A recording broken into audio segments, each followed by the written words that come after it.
At 8:20 on a rainy September morning came a report of shots fired at Naval Sea Systems Command, a sprawling compound on the banks of the Anacostia River.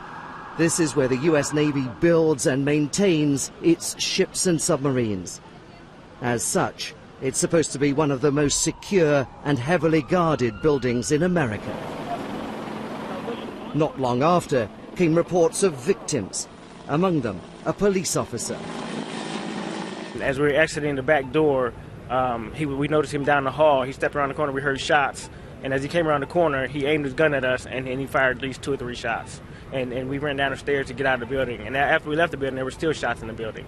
He was far enough down the hall that we couldn't see his face, but we could see him with the rifle, and he raised and aimed at us and fired, and he hit high on the wall.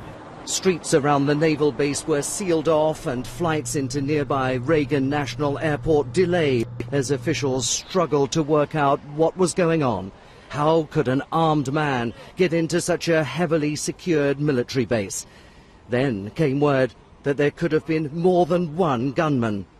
We potentially may have 2 additional shooters out there, one being a white male who was last seen around 8:35, 8:40 this morning.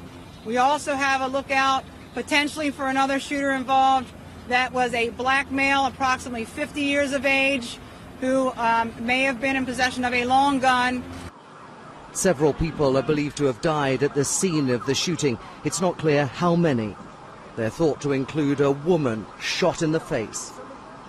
But the full details of this horrific attack remain sketchy, and there is no indication of motive.